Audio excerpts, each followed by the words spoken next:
आइए एक बार सभी मिलकर बड़ी श्रद्धा से, बड़े प्रेम से, कोमलता से आंखें बंद करते हुए राष्ट्र भूमि की रक्षा के लिए, अपने जीवन की उन्नति के लिए, जीवन को सार्थक बनाने के लिए परमपिता परमात्मा के मुख्य निज नाम ओम नाम का 3 बार उच्चारण करेंगे। और महर्षि दयानंद का वक्तव्य, जो ईश्वर भक्त होता है वही राष्ट्र भक्त होता है। तो ईश्वर का स्मरण करें। सभी बच्चे सीधे बैठें और सभी बड़े वरिष्ठ महानुभाव भी। और आइए परमपिता परमात्मा के नाम जपन से, यजन से अपने अंतःकरण और वाणी को पवित्र करें। लंबा गहरा श्वास भरिए।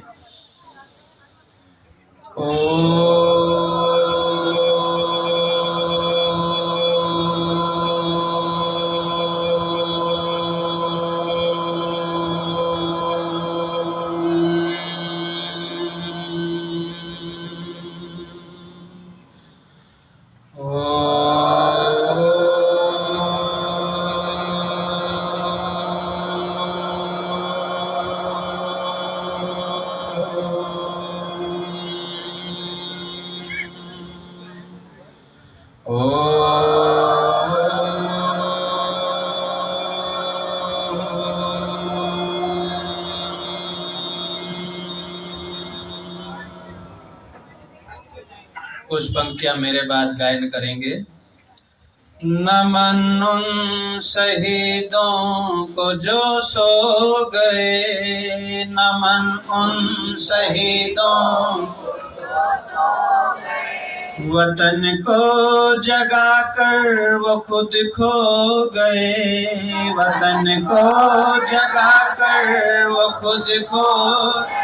नमन उन शहीदों को जो सो गए, नमन उन शहीदों को जो सो, वतन को जगा कर खुद खो गए, वतन को जगा कर वो खुद खो। जो थे लाल अपनी माँओं के पाले, जो थे लाल अपनी माँओं के पाले, उन्हें ही किया गोलियों के हवाले, उन्हें ही किया गोलियों के। नमन उस पिता को जो ये कह कर गए थे, नमन उस पिता को जो ये कह कर गए थे, वतन को बचा तो रहे ना रहे, वतन को बचा तो रहे ना।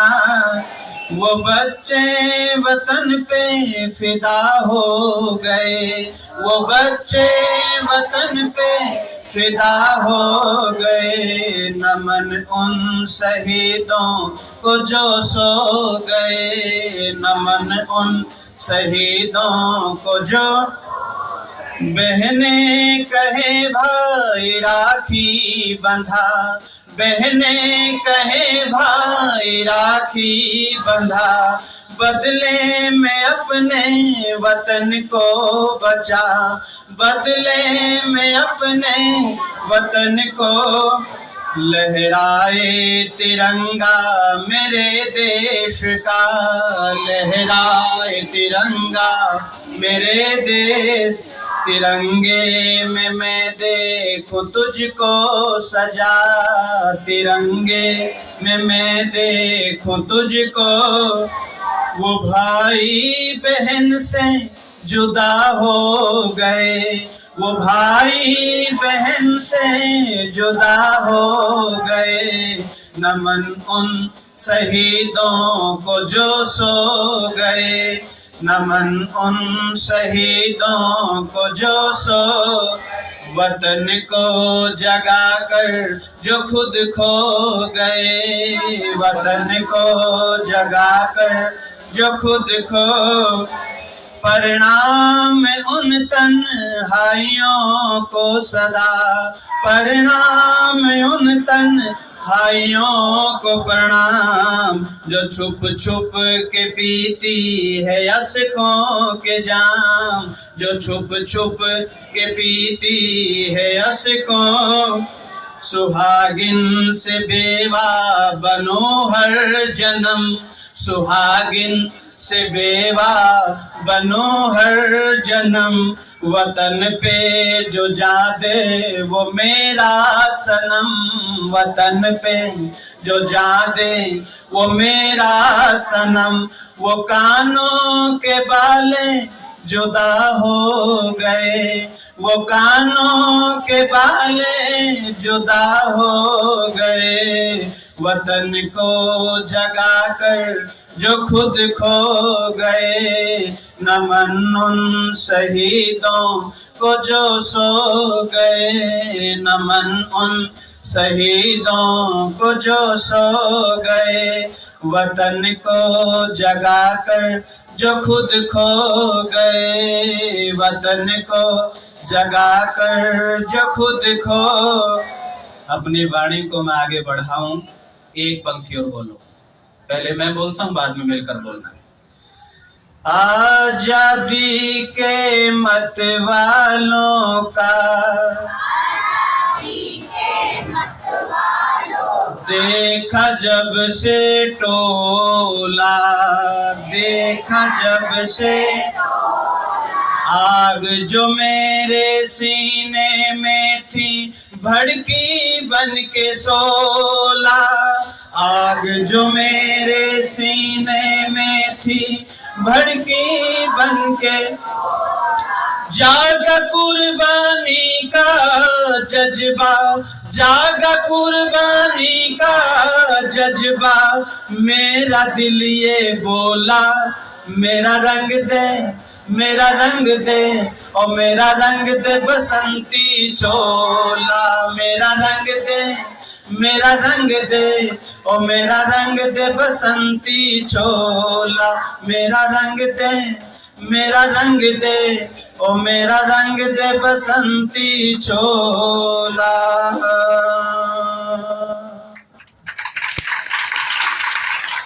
भारत माँ के उन वीर 3 सपूतों को आपने सज्जनों, माताओं, बहनों त्रिवेणी संगम सुना होगा।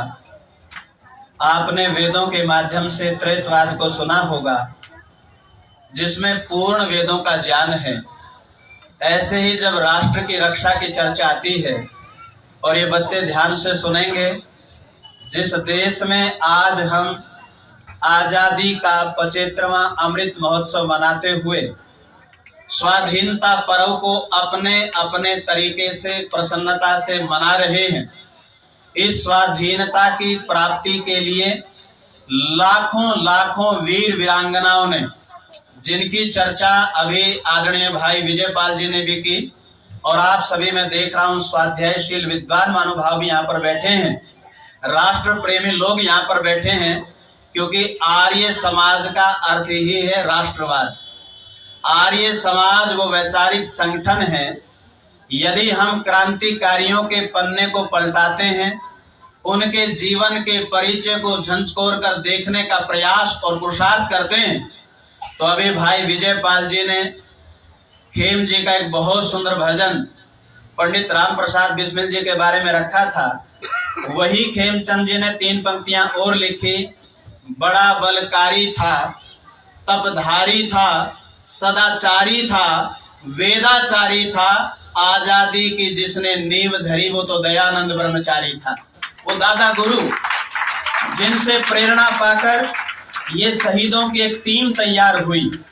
जब हम इन शहीदों के जीवन परिचय को देखते हैं तो हमें गर्व होता है कि हम उस गुरु से, उस पर पितामह से जुड़े हुए हैं, जिसकी भट्टी में, जिसके ग्रंथों के स्वाध्याय से इन वीरों ने अपने प्राणों को अपनी हथेली पर रख दिया। और जिसने उस सत्यार्थ प्रकाश के ग्रंथ का स्वाध्याय किया, उसके हाथ में आजादी का शस्त्र भी था और सिद्धांतों का शास्त्र भी था। दोनों विद्याएं उनके पास थी। आर्य समाज की भट्टी में तपे हुए 3 जवान, जिनकी चर्चा आदरणीय कवात्रा जी आपके बीच में अपनी उक्तियों में और अपने विशेष वक्तव्यों में आपके बीच में कर रहे थे शहीद आजम भगत सिंह, जिनका पूरा नाम था सरदार भगत सिंह संधू, ये नाम था जट सिंह, सरदार भगत सिंह। और दूसरे हमारे सुखदेव के साथ एक और नाम है उनका थापर, आर्य सुखदेव थापर। और तीसरे हमारे शिवराम हरि गुरु राजगुरु, ये तीन नाम पूर्ण रूप से इनके नाम है। तो ये तीनों शहीद, और आयु भी कितनी, जो जवान लड़कपन में रहता है, आजकल 15 वर्ष की बालक की आयु में अवस्था में हमने भी देखा कि हम तो जब एमए आदि में हो गए थे तब जाकर ये कीपैड फोन मिला था, इस पर काम चलाते थे, और वो भी बड़ी मुश्किल से, बड़े पुरुषार्थ से। लेकिन आजकल तो 15-15 साल छोड़ दो, 10-10 साल के बच्चों के हाथ में स्मार्टफोन है, और वो स्मार्टफोन की दुनिया में, भोगों की दुनिया में डूबे हुए हैं, वो लड़कपन में जी रहे हैं। लेकिन उन जवानों को देखो जिन्होंने जवानी की प्रथम दहलीज के ऊपर पांव रखा हो, जिनकी जवानी भी पूर्ण रूप से यौवन काल तक ना पहुंची हो, कितनी कितनी आयु रही। शहीद आजम भगत सिंह, जिनकी आयु 23 वर्ष 5 महीने और 23 दिन, ये योग था, संयोग ही बना है। 23 मार्च 1931 जो शहादत दिवस, और आयु भी रही 23 वर्ष 5 महीने और 23 दिन। और इनमें एक वर्ष जो सबसे बड़े थे वो थे हमारे सुखदेव थापर, ये 24 वर्ष के थे। और सबसे कम छोटी आयु का जो चंचल नौजवान, जो निशानेबाज, जो संस्कृत का महारथी, शिवराम हरि राजगुरु, 22 वर्ष की आयु जिनकी थी। तो ये जो शहीद आजम भगत सिंह, इनके बारे में तो आप बहुत सुनते हैं और आप जानते भी हैं कि कहीं न कहीं इनका जुड़ाव, इनकी कर्मस्थली आर्य समाज रहा है, जिनको कोख और गोद में, लोरियों में अपने घर से वैदिक संस्कार मिले हैं, और जिनको नहीं मिले बाद में जब क्रांतिकारियों के दिग्दर्शन में आए, जिन जिन का संपर्क जहां होता रहा, वो मुख्य रूप से जो क्रांतिकारी संगठन के जो प्रमुख थे वो वैदिक सिद्धांतों से जुड़े रहे, ये हम गर्व से कह सकते हैं। तो शहीद आजम भगत सिंह, जिनके दादा तो स्वामी जी से भी मिले, सरदार अर्जुन सिंह, कहते हैं कि जहां भी जाते थे अपने सिर के ऊपर हवन कुंड रखते थे, सरदार अर्जुन सिंह। और इनके जो पुत्र थे सरदार किशन सिंह, और इस सरदार किशन सिंह और माता विद्यावती की कोख और गोद को इनके पुण्य कर्मों से संचित करने वाले परमपिता परमात्मा ने एक पुत्र रत्न की प्राप्ति हुई, और वो 28 सितंबर 1907 आदरणीय कवात्रा जी बता रहे थे। और याद रख लेना, जब ये भगत सिंह पैदा हुए उससे पहले इस घर में क्रांति की अलख जग चुकी थी। जिस घर में लाला लाजपत राय का आवागमन हो, जिस घर में करतार सिंह सराभा का तमन हो, जहां क्रांतिकारियों की बैठक जिनके घर की बैठक में लगती हो, वहां तो क्रांति की ज्वाला भभकनी थी, फूटनी थी, इसमें कोई संदेह नहीं है। कहा कि जब ये भगत सिंह पैदा हुआ तो उसी दिन सरदार किशन सिंह और उनके चाचा अजीत सिंह जेल से रिहा हुए थे। उसी दिन वहां से रिहाई, यहाँ से पैदाइश। और दादी कहती है अरे तो बड़े भागों वाला आ गया घर में, और उसी भागों वालों से इनका नाम भगत सिंह रखा गया। ये भगत सिंह जो बचपन से ही अपने माता पिता से, क्रांतिकारियों की और उपदेशकों से, आर्य समाज के विद्वान के उपदेशकों का भी घर में आवागमन होता था। और दूसरा, बच्चों बड़े ध्यान से सुन लेना, जो ये कहते हैं कि ये तो नास्तिक प्रवृत्ति के थे, ऐसा नहीं है। हमको भी लोग नास्तिक मानते हैं, जो निराकार सत्ता को मानते हैं। कई लोगों की धारणा बन चुकी कि आर्य समाज परमात्मा को नहीं मानता। अरे आर्य समाज परमात्मा को सही रूप में जानता भी है और वैदिक स्वरूप में मानता भी है। उसी स्वरूप में मानने वाले भगत सिंह, तो जिस घर में आर्य समाज की दुदुम्बी बजती हो, जिस घर में प्रतिदिन यज्ञ होता हो, और बच्चों एक बात आप ध्यान से सुन लेना ताकि आपके स्मरण में आ जाए, इतिहास आपके हृदय में अंकित हो जाए। इस सरदार शहीद आजम भगत सिंह का यज्ञोपवीत संस्कार करने वाला यदि कोई शास्त्रार्थ महारथी था, वो शास्त्रार्थ महारथी कौन था? जिसकी आप प्रतिदिन यज्ञ प्रार्थना गाते हैं, यज रूप प्रभु हमारे भाव उज्जवल कीजिए। पंडित लोकनाथ तरक वाचस्पति जी के हाथों से इस भगत सिंह आर्य का उपनयन संस्कार हुआ, उनके हाथों से उपनयन संस्कार हुआ। लेकिन जब ये बचपन से ही क्रांति की ज्वाला जो बीज के रूप में रोपित थी, अब जवानी के पहर पर 14 वर्ष की आयु में ये बालकपन से ही हमारी सुंदर कविताएं, करतार सिंह सराबा के गीत बाल्यावस्था में गुनगुनाता था। जहां पर हम गलत गलत बातें सोचते हैं, गलत गलत बातें विचारते हैं, वहीं से नाटकों में क्रांतिकारियों का अभिनय करता था। बहुत उच्च कोटि का वक्ता शहीद आजम सरदार भगत सिंह रहा है। उर्दू का विद्वान, अंग्रेजी का विद्वान, हिंदी का विद्वान और बांग्ला भाषा का विद्वान। पत्र पत्रिकाओं में लेख तक आते रहे इस नौजवान के। तो जब ये कहा, जब इंटरमीडिएट डीएवी स्कूल से हुआ और नेशनल कॉलेज में इनका आगमन हुआ, तो उसी समय इस नौजवान ने, क्योंकि उस समय एक समय था जिसकी चर्चा भाई विजयपाल जी कर रहे थे, हमारे राम प्रसाद बिस्मिल जी ने हमारा जो एक संगठन खड़ा किया था, हिंदुस्तान रिपब्लिकन एसोसिएशन। लेकिन जब वो शहीद शहादत को प्राप्त हो गया तो ये संगठन थोड़ा सा बिखर चुका था, क्योंकि 4 जवानों को फांसी पर लटका दिया, कईयों को बहुत सताया गया, यातनाएं दी गई, तो कई क्रांतिकारी पकड़े गए और बहुत भगदड़ मच गई। ये संगठन विकृत स्वरूप में चला गया था।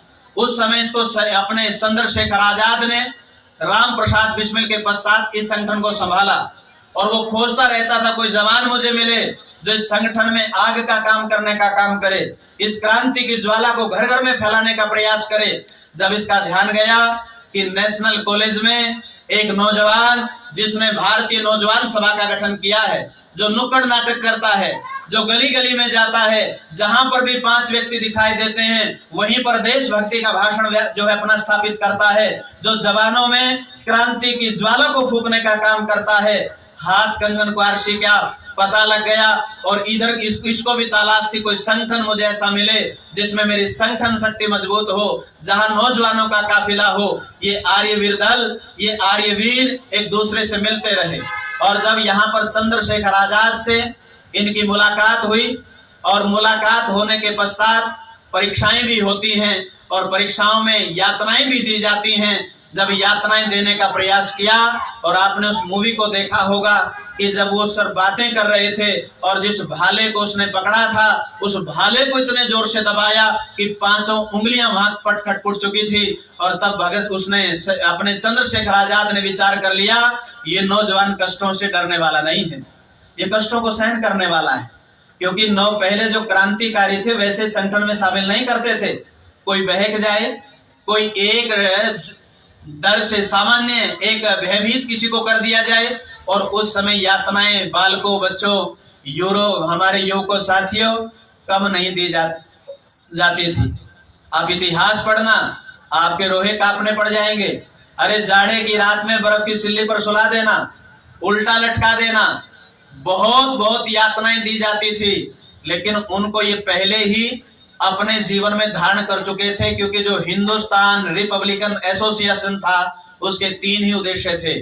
एक तो देश की सेवा, दूसरा घर का त्याग, अपनों को नहीं देखना, अपनों के लिए नहीं जीना, केवल राष्ट्र सर्वोपरि होना चाहिए। देश सेवा, संपूर्ण त्याग, पूरा बलिदान, देश के लिए अपने प्राणों की आहुति देने के लिए तैयार होना। और तीसरा उद्देश्य इसका था सेवा, त्याग और संपूर्ण बलिदान के साथ साथ यातनाएं सहन करने की असहनीय शक्ति। ये 3 उद्देश्य थे संगठन के। पहले बता देते थे भाई यदि देश की सेवा सर्वोपरि हो तो सदस्यता ले लो, यदि संपूर्ण त्याग कर सकते हो तो सदस्यता ले लो, यदि आप अपना पूर्ण बलिदान के लिए यातनाएं सहन करने के लिए तैयार हो, उंगलियां भी कट सकती हैं, गर्दन भी कट सकती है, गोली भी लग सकती है और बहुत मार भी खानी पड़ सकती है, यदि ये 3 नियम आप जीवन में लागू करना चाहते हो तो इसकी सदस्यता लो। तो सदस्य बने और केवल शहीद आजम भगत सिंह नहीं, हमारे सुखदेव थापर, क्योंकि समकालीन थे। अभी कवात्रा जी बता रहे थे एक स्थान था, जन्म स्थान भी लायलपुर के आसपास ही तो था बंगा, और बंगा में जो खटखड़ कला गांव है और इनका स्थान भी जो है विशेष लायलपुर ही रहा है सुखदेव थापर जी का। और यहाँ पर ये नेशनल कॉलेज में भी इकट्ठे रहे। भारतीय नौजवान सभा में साथ साथ में कार्य करते थे।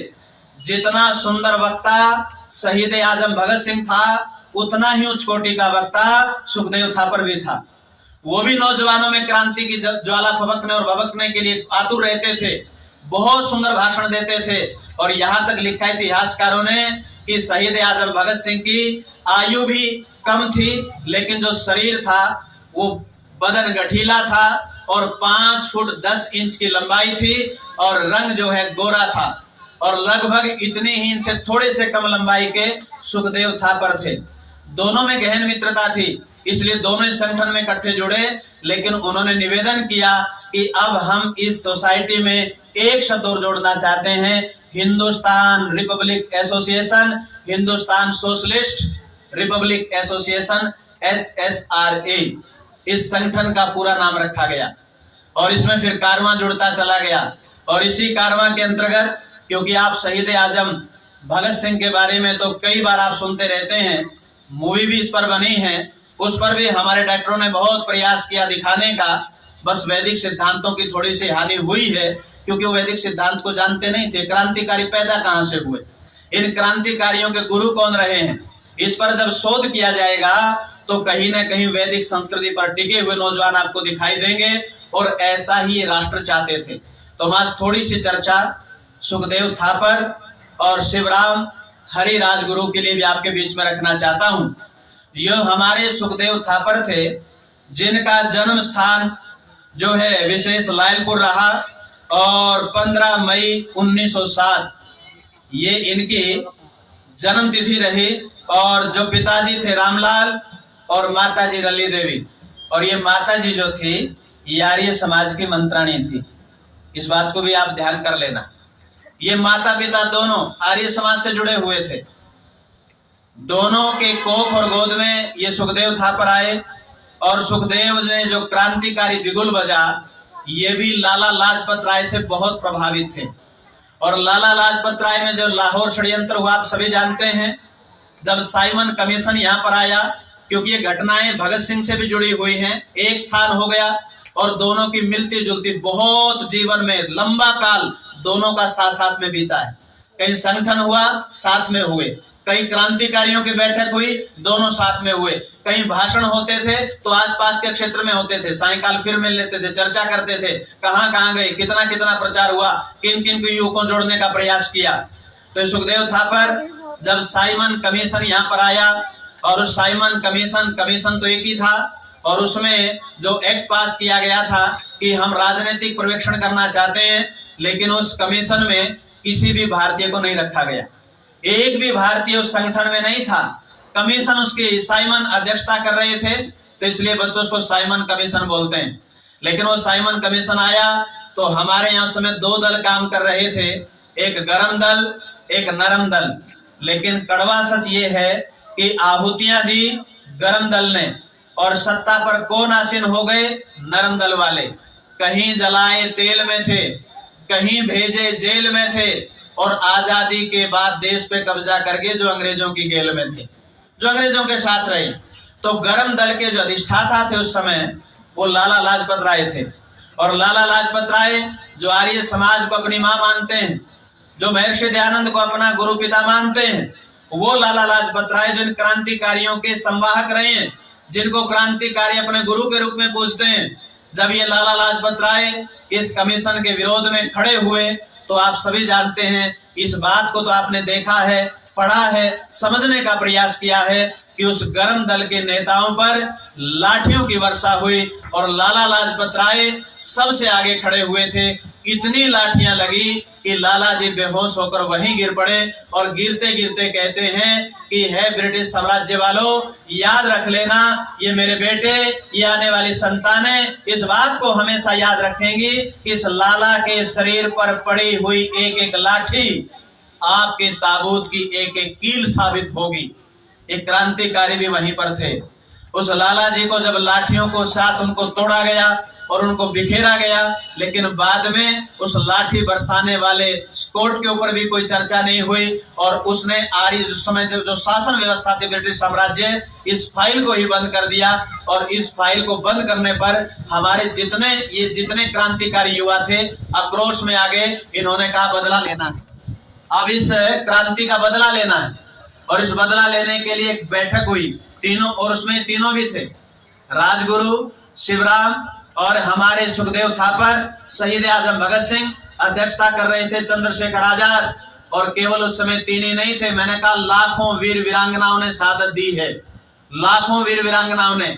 लेकिन आज हमारा संबंध 23 मार्च से है, इसलिए चर्चा पर चर्चा तीनों के ऊपर आधारित है। जब ये बैठक हुई तो बैठक में ये कहा गया कि अब हम इस स्कॉट को छोड़ेंगे नहीं। पुलिस अधीक्षक था, अब पुलिस अधीक्षक था। जब बैठक हुई तो चलो चर्चा परिचर्चा हुई कि एक दिन निश्चित कर लेते हैं, और दिन निश्चित हुआ। और दिन निश्चित दिसंबर का जो महीना था, और उस समय ये जब दिन निश्चित हुआ तो उस समय ये दोनों सुखदेव थापर और शहीद आजम भगत सिंह ये दोनों टहल रहे थे थाने के सामने। कब निकलेगा इस थाने से बाहर? जब भी अधीक्षक निकलेगा तो मैं गोली चलाऊंगा। और याद रख लेना, एक बात और बताना चाहता हूं, इन तीनों में सबसे पक्का जो निशानेबाज था वो राजगुरु था, जो बंदूक का माहिर था, जिसने चंद्रशेखर आजाद से बंदूक चलाना सीखा। ये अपने महाराष्ट्र में तो पैदा हुआ पुणे में, लेकिन वहां पैदा होने के पश्चात वाराणसी में आया और 14 वर्ष और 15 वर्ष की आयु तक इसने लघु सिद्धांत कौमुदी, संस्कृत का एक व्याकरण का ग्रंथ है, वो लघु सिद्धांत कौमुदी इसकी उंगलियों पर था। संस्कृत का विद्वान था, वेद के मंत्र भी बहुत अच्छे बोलता था, शिवराम हरि राजगुरु।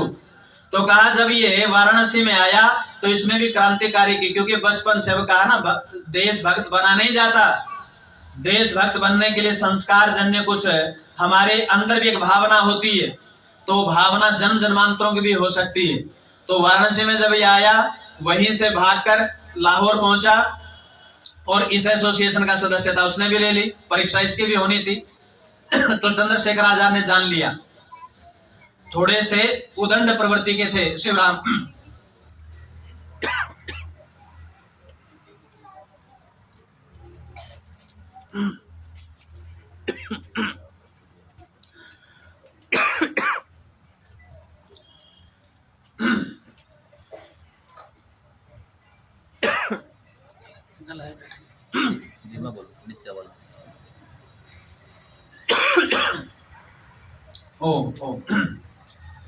तो जो हमारे शिवराम राजगुरु थे वो चंद्रशेखर आजाद ने जान लिया, थोड़े से उदंड प्रवृत्ति के थे। बालक कई तरह के होते हैं ना, कुछ समझदार भी होते हैं, कुछ शरारती टाइप के होते हैं। तो राजगुरु जो है ना, शरारती टाइप का था।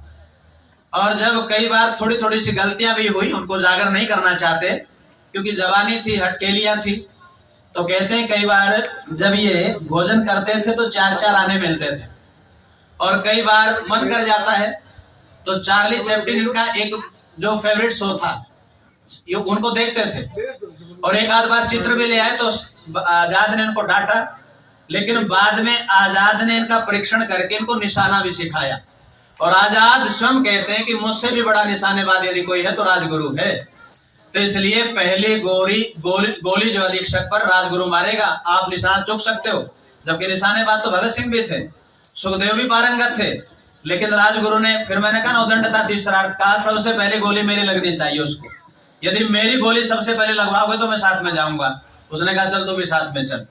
तो वहां जब ये साथ में गए तो वहां पर जो जय राम जो साइकिल ठीक करने का प्रयास कर रहा था, लेकिन बाद में डॉक्टर साहब इतिहास कहता है कि समर्थक बना अंग्रेजों का। कुछ क्रांतिकारी थे, बाद में पता नहीं वो इतनी उत्पीड़ना से कुछ 7 लगभग 32 व्यक्तियों पर जब जिस समय भगत सिंह को फांसी की सजा सुनाई गई, उस समय लगभग 32 क्रांतिकारी कटघरे में खड़े होते थे। चंद्रशेखर आजाद को तो फरार घोषित किया गया था, वो तो अंग्रेजों के हाथ लगा ही नहीं, क्योंकि उनका संकल्प था आजाद हूं और आजाद ही रहूंगा और आजाद ही मरूंगा। वो उनके हाथ नहीं आया। 7 जो थे, जयराम और एक आपका हंसराज बोहरा और फणींद्रनाथ घोष आदि आदि 7 क्रांतिकारी ऐसे थे जो बाद में समर्थक बने। और इतिहास का काला सच है, फिर नाम नहीं लेना चाहता। आजादी के बाद इन्हीं समर्थकों के, इन्हीं जो विध्वंसकों के जो बालक थे वो इस देश के नेता आज तक हैं। आज तक भी हरियाणा में आज तक भी है नेता उन परिवारों से। मैंने कहा ना, इतिहास ही कलंकित हुआ बाद में। तो अगर इनको पता होता देश ऐसा बनेगा तो शायद ये भी उस असमंजस में पड़ जाते, जैसा देश वो चाहते थे। बाद में चर्चा करेंगे। तो जब ये वहां पर टहल रहे थे तो वहां स्कॉट तो नहीं निकला, लेकिन ये सैंडर्स निकल गया। अब इसने, जयदास ने भी नहीं देखा और उसने कहा अधीक्षक आ गया है। अब अधीक्षक आ गया, तुरंत राजगुरु परलांग भगाकर एक बजरंग बली की तरह तुरंत आगे आया और पहली गोली सीधी छाती में उतार दी। और उसके पश्चात भगत सिंह ने 5 गोली धाए धाए करके उसके सिर पे मारी और वहां से भागे।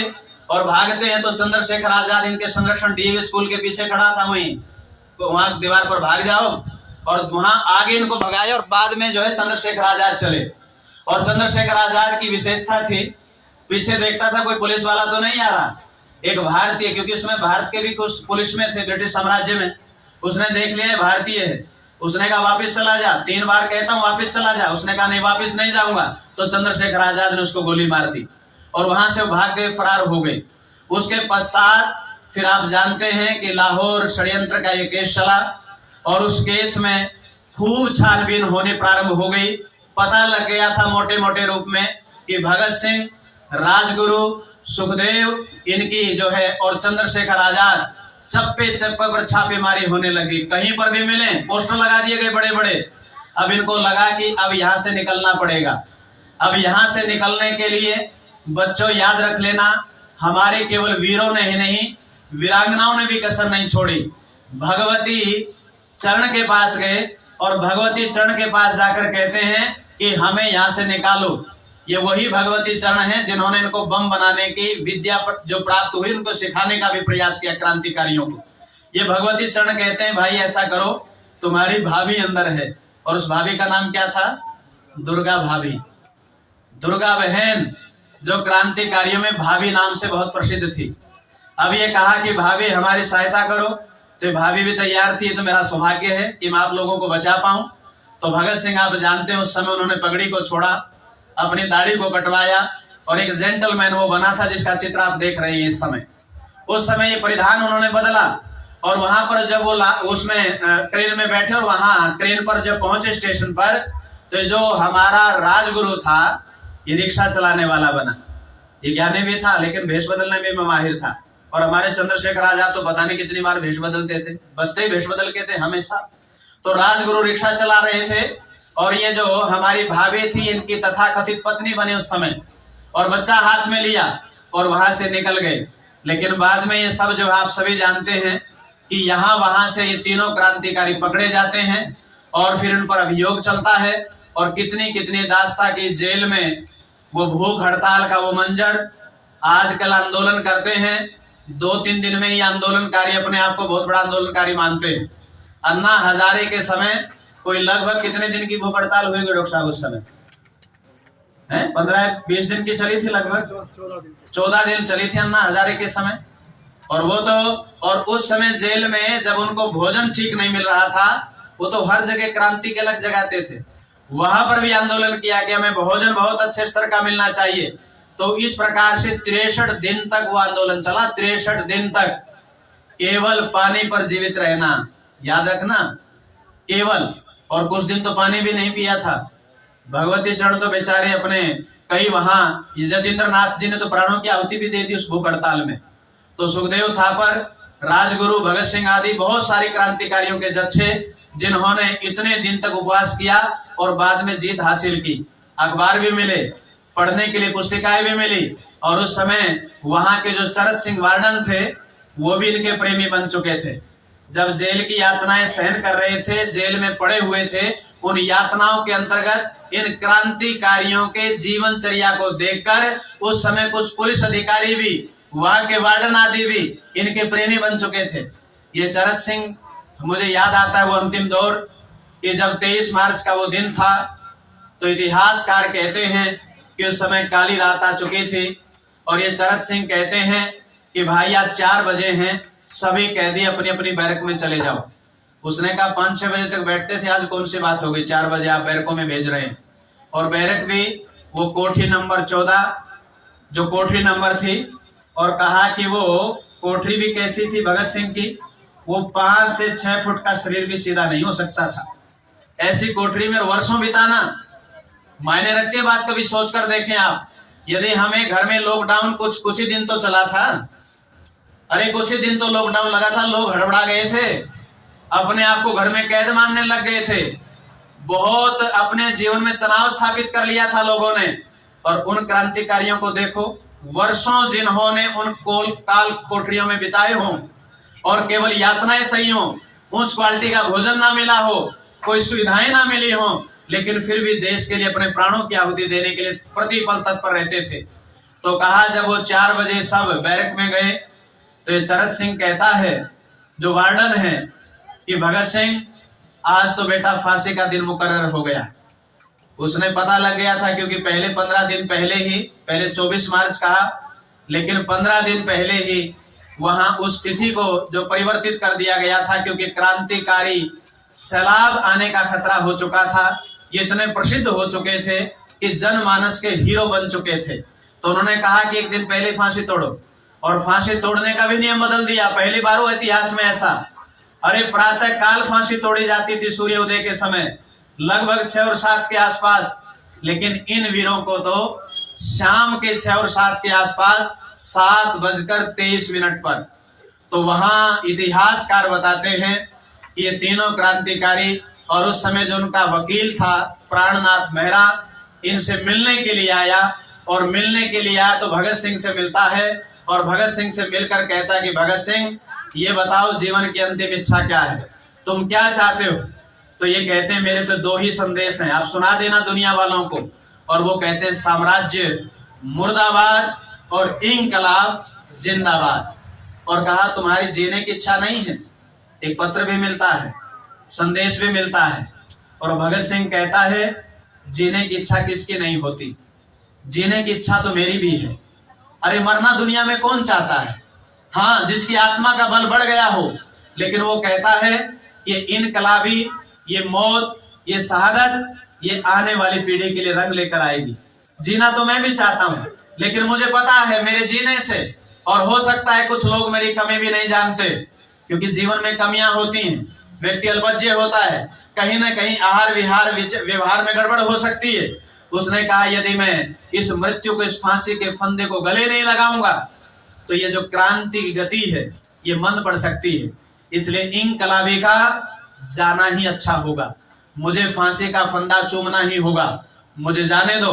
और याद रख लेना सच बच्चों, माताओं, सज्जनों, कभी भी भगत सिंह ने माफीनामा इस सरकार को नहीं लिखा, कभी भी उसके मुख से एक बार नहीं आया मुझे माफ कर दो। और जो अपने आप को क्रांतिकारी कहते हैं, ये जो पिछले दिनों जो मुल्ला पकड़े थे 2, कौन से थे वो, इनके जो जेलों में पड़े थे, बार बार कह रहे थे माफ कर दो, मैं गीता भी पढ़ सकता हूं, मुझे माफ कर दो। लेकिन वो नौजवान कभी भी माफी की याचना नहीं करता। और इतिहास का एक और कलंकित पन्ना, यदि उस समय के नरम दल के तथा कथित जो सर्वोपरि अपने आप को नेता मानते हैं, जिसको देश बापू की संज्ञा देता है, और मैं तो गूगल देवता का धन्यवाद करना चाहता हूं, जब आप ग्रैंड फादर ऑफ इंडिया लिखोगे तो उसमें उत्तर क्या मिलता है, महर्षि दयानंद सरस्वती। यदि वो बापू देश का पिता है तो पर पितामह महर्षि दयानंद सरस्वती है। तो लेकिन उस समय गांधी जी के सामने भी पंडित मदन मोहन मालवीय ने, याद रख लेना, और मदन मोहन मालवीय ने भी कब कहा, जब स्वामी श्रद्धानंद उनके लिए सबसे ज्यादा चंदा भेजते थे, और उसने आवाज उठाई कि आप तो अंग्रेज नेता तो आपकी मानते हैं, और निश्चित रूप से मानते थे, क्योंकि जब 23 मार्च था उससे कुछ दिन पहले ही एक आंदोलन चला था 1929 में, सविनय अवज्ञा आंदोलन, जिसकी पकड़ गांधी जी के हाथ में थी, जन सैलाब उनके पीछे था, लॉर्ड इरविन उस समय वायसराय था। उसकी फांसी से कुछ दिन पहले ही 5 मार्च को ही उन दोनों के बीच में समझौता हुआ। 5 मार्च को, 23 मार्च को फांसी टूटे तीनों नौजवान। तो कहीं पर भी यदि लॉर्ड इरविन से कहता, यदि वो शर्त रखता उस समय उस समझौते में, उस आंदोलन में, तो मैं निश्चित रूप से इतिहासकार की लेखनी कहती है कि इनको माफ भी किया जा सकता था, लेकिन उनके मन में, उनके हृदय में इन क्रांतिकारियों के प्रति कोई सद्भाव नहीं था। अरे इन क्रांतिकारियों के छोड़ो, जिस व्यक्ति ने इस गांधी को महात्मा नाम से नवाजा, मुंशी राम स्वामी श्रद्धानंद, उनके प्रति इसके व्यक्ति के अच्छे उद्गार नहीं थे। जब अब्दुल रशीद ने गोली मारी तो उसकी पैरवी करता है, रशीद की पैरवी करता है, उस महात्मा मुंशी राम की पैरवी नहीं करता, जिन्होंने ब्रह्मचारी क्रांतिकारी जिस गुरुकुलों से इस देश के लिए निकले हैं। तो वहां पर लॉर्ड इरविन से इन्होंने समझौते पर चर्चा तो की, कहने पर मदन मालवीय के, लेकिन साधारण शब्दों में की। वो कठोर शब्द नहीं थे जो आंदोलन में, जो उन्होंने आंदोलन के लिए रखे थे और शर्तों के ऊपर उस आंदोलन को समाप्त किया था। उसने कहा यदि तुम्हारे कोई कठोरता नहीं है, जैसा तुम चाहो वैसे कर सकते हो, लेकिन इस युवा के बहुत सारा जन सैलाब मानता है, इकट्ठा हो गया है, इसलिए अब मैं तुम पर छोड़ता हूं। और वहां पर पत्र में पहली पंक्ति है, क्या पंक्ति है? Dear friend Lord Irwin, dear friend लिखता है।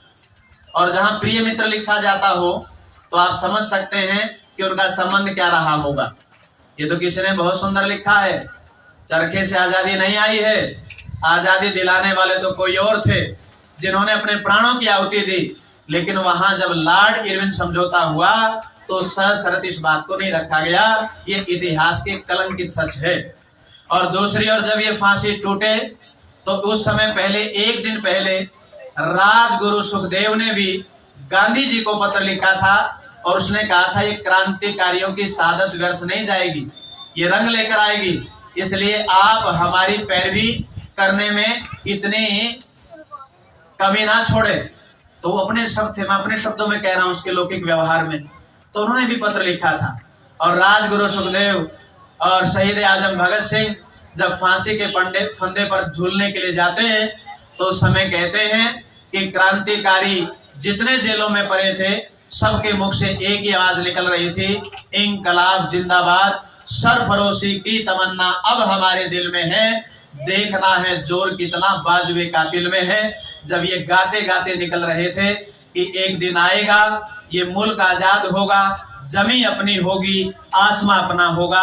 और कहते जब फांसी के फंदे पर चलने लगे तो उस समय जो वायसराय थे और जो पुलिस अधिकारी वहां पर खड़े थे तो कहते हैं कि वो जहां पर फांसी तोड़े गए थे उस लाहौर जेल में वो फांसी का फंदा और वो फट्टे पुराने नजर आते थे, लेकिन जो समय जलाद सुन्नी सादरा से बुलाया गया था वो हट्टा कट्टा नौजवान था, उसकी आंखों में भी पानी था।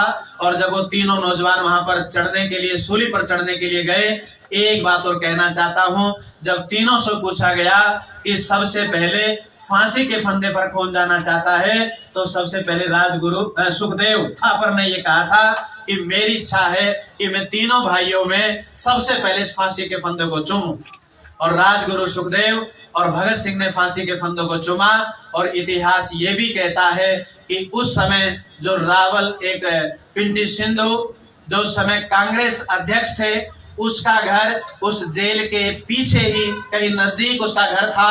और वहां पर लिखता है वो अध्यक्ष कि जब वो फांसी का समय आया और 7:23 पर जब उन तीनों नौजवानों ने एक वाणी में जो स्वर लगाया था इंकलाब, ये वाणी उस अध्यक्ष के घर तक भी गई थी, उस महल तक, उस घर तक भी गई थी जो समय कांग्रेस का अध्यक्ष था। वो स्वयं लिखता है कि वो आवाज मेरे घर तक भी गूंजी थी और इंकलाब जिंदाबाद कहते हुए इन तीनों नौजवानों ने इन फांसी के फंदे पर, एक 24 वर्ष का नौजवान है, एक लगभग 23.5 वर्ष का नौजवान है और एक 22 वर्ष का नौजवान है, जवानी की प्रथम दहलीज में इन तीनों ने इस फांसी के फंदे को चूमा। लेकिन मैं निवेदन करना चाहता हूं, अंत में शहादत हो गई, आज श्रद्धांजलि सभा हम मना रहे हैं और इस श्रद्धांजलि सभा को मनाता केवल सार्थक रूप में यदि कोई है तो आर्य समाज है, जो राष्ट्र की बात करता है, जो सिद्धांत की बात करता है, जो इस देश की और गौ की मातृभूमि की रक्षा की बात करता है। वरना सब जगह तो नाम दान दिया जाता है, सत्यवचन महाराज कहा जाता है, लेकिन ये आर्य समाज ये क्रांतिकारियों का संगठन रहा है। आर्य समाज वो दहकती ज्वाला रही है जो हृदय में प्रकाशित होती है, जो जीवन को प्रकाशित करना चाहती है। अब मैं थोड़ी सी चर्चा इस राष्ट्र के बारे में करना चाहता हूं। माताओं सज्जनों, याद रख लेना, ये शहादत कब सार्थक होगी? जब हमारा राष्ट्र सुरक्षित होगा।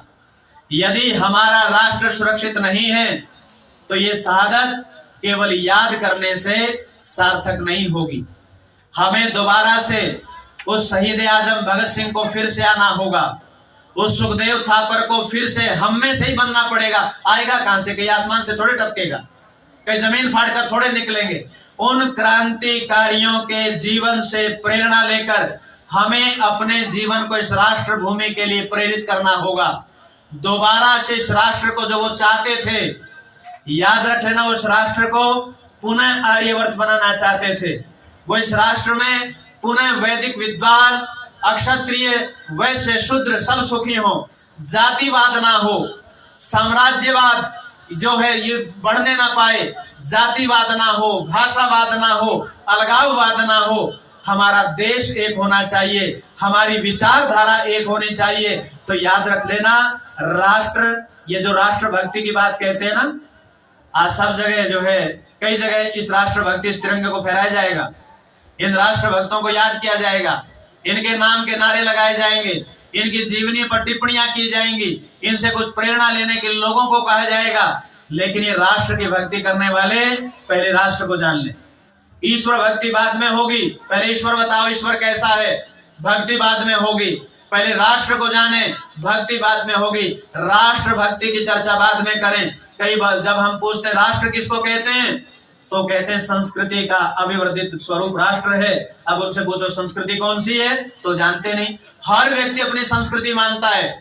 हिंदू अपनी संस्कृति मानता है, मुस्लिम अपनी संस्कृति मानता है, सिख अपनी संस्कृति मानता है, ईसाई अपनी संस्कृति मानता है। हर व्यक्ति अपने नियमों को संस्कृति का नाम दे दिया है। लेकिन याद रख लेना, अब मैं राष्ट्र के बारे में थोड़ी सी चर्चा बस करूंगा। समय है ना मेरे पास अभी? है? अरे अब तो चर्चा तो अब करनी थी। उनके सपनों का भार सार्थक कैसे होगा? राष्ट्र के 4 घटक है, बस जल्दी जल्दी बता देता हूं। जिस राष्ट्र के मुख्य 4 घटक हैं, और वो 4 घटक कौन से, बस वो दोहरा लो मेरे साथ, बोलो। जमीन, जमीन का अर्थ है देश, स्थान, अपना हो। तो पहले होगी देश, स्थान, जमीन। तो पहला घटक क्या है देश का? जमीन, स्थान, देश, पर्यायवाची शब्द है, जमीन होनी चाहिए। और दूसरा घटक क्या है? जनसंख्या। कौन सा घटक है? जनसंख्या। और तीसरा घटक है मालिकाना हक, अपनी होनी चाहिए, अपने लोगों की होनी चाहिए। और चौथा घटक कौन सा है? संस्कृति। ये 4 घटक जहां हैं, जीवित हैं, वो राष्ट्र जीवित है। और जहां ये 4 घटक मर चुके, वो राष्ट्र मर चुका है। याद रख लेना, 75वें अमृत जन्मोत्सव मनाने वालों, जयंती मनाने वालों, विचार करना होगा, क्या ये स्वाधीनता अपनी है? क्या ये स्वतंत्रता अपनी है? ये स्वतंत्रता किसको कहते हैं? केवल 15 अगस्त का नाम स्वतंत्रता नहीं है, तिरंगा फहराने का नाम स्वतंत्रता नहीं है, 5 मिनट देशभक्ति के गीत गाने का नाम स्वतंत्रता नहीं है। स्वतंत्रता का अर्थ है स्वतंत्र, अपना तंत्र, अपनी व्यवस्था, अपने लोगों की व्यवस्था, अपने लोगों के हित के लिए दी गई व्यवस्था। लेकिन ये अपनी व्यवस्था किसको कहेंगे? वैदिक की व्यवस्था, या डॉक्टर बाबा की व्यवस्था, या आदरणीय बत्रा जी की व्यवस्था, या आदरणीय क्वात्रा जी की व्यवस्था? नहीं। मूल क्या है हमारा? अरे हमारा मूल क्या है? वेद। हमारा मूल क्या है? वेद। तो वैदिक संस्कृति, वेद की व्यवस्था, जैसा वेद चाहता है वो योगक्षेमकारी स्वाधीनता।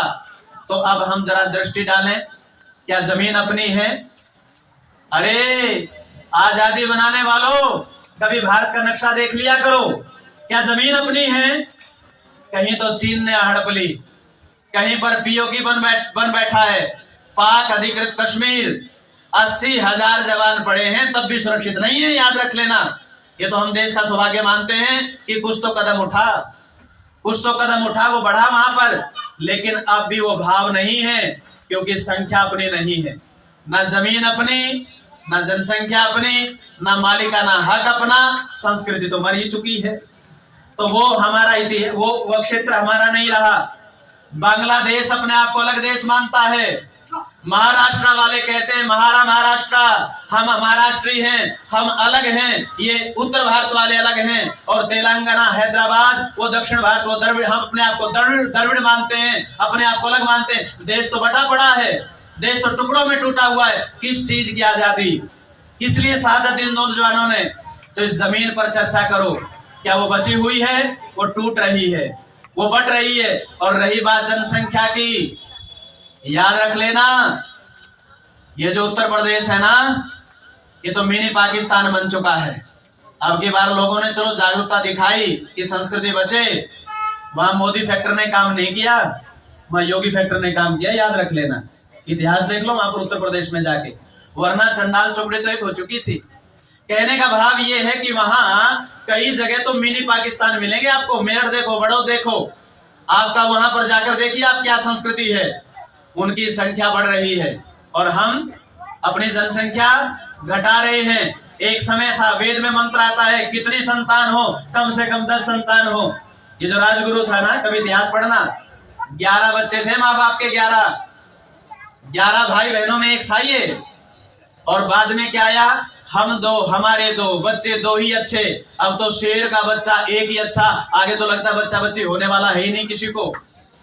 जनसंख्या घटती जा रही है और जो कुछ प्रतिशत में थे आज करोड़ों की संख्या में पहुंच चुके हैं। और बुरा मत मानिएगा, ये आप कहते ना मुगलों ने राज किया, ये शब्दों को बदलना छोड़ दो। मुगल नहीं थे, मुसलमान थे। वो मुसलमान जिन्होंने राज किया। और याद रख लेना, जिस दिन इनकी संख्या बराबर की आ गई, आजादी के अभिव्यक्ति मानते हैं, क्या मानते हैं, तेरे टुकड़े 1000 करेंगे, इस भारत माँ के टुकड़े 1000 करेंगे। अरे तिरंगे का तिरस्कार किया जाता है, ये आजादी की अभिव्यक्ति है क्या? इसको आजादी की अभिव्यक्ति कहेंगे? जिस दिन उनकी संख्या आपके बराबर की हो गई, नमाज पढ़ने के लिए तैयार हो जाना। इसलिए जनसंख्या पर विचार करो, अपनी मातृभूमि पर विचार करो। ये मेरे पिता की, मेरी माता की भूमि है, 1 इंच भी इधर से उधर नहीं होनी चाहिए। केवल सैनिकों पर आश्रित मत बनो, हमें अंदर भी जागरूकता जमानी है। आज भी भगत सिंह की जरूरत है, मालिकाना हक अपना जमाना है। और संस्कृति वेद की यदि बचेगी तो ये देश बचेगा। और जब जब ये वेद की संस्कृति रही, ये आर्यवर्त देश रहा। तो इसलिए हम सच्चे आर्य बने, इस संस्कृति, इस आत्मा को जगाने का प्रयास करें। शरीर अपने आप जीवित हो जाएगा। तो ये 4 घटक याद कर लो, दोबारा से बोलो, जमीन, जनसंख्या, मालिकाना हक, वैदिक संस्कृति। यदि ये 4 घटक से जुड़ गए और इसको जोड़ने का, समझने का प्रयास कर लिया, तो इनका फांसी का फंदा चूमना सार्थक है। वरना केवल जयकारों तक सीमित हो जाएगा। आजादी केवल 15 अगस्त तक सीमित रह चुकी है। विचारणीय विषय है, क्योंकि समय नहीं रहा। विस्तार से चिंतन कभी समय मिलेगा, 4 घटकों पर फिर रखेंगे। राष्ट्र को संभालें, प्रत्येक व्यक्ति अपने आप में राष्ट्र है। हम जागेंगे, देश जागेगा, हम सोएंगे, देश सोएगा। इसलिए अपने आप को आर्य बनाएं और ये देश आर्यवर्त बनेगा, निश्चित रूप से बनेगा। बस चलते रहो। वो शहीद आजम भगत सिंह ने भी उस प्रणाली को अपनाया कि चलते रहो, कारवां अपने आप बनता चला जाएगा। तो इसलिए हम विचार करें, सोचें, विचारें। और रामधारी सिंह दिनकर की 4 पंक्तियां कहकर अपनी वाणी को विराम देता हूं। हम क्या थे, क्या हो गए और क्या होंगे अभी, आओ बैठे सोचे विचारे, ये समस्याएं सभी। अपनी वाणी को विराम। ओम शांति शांति शांति।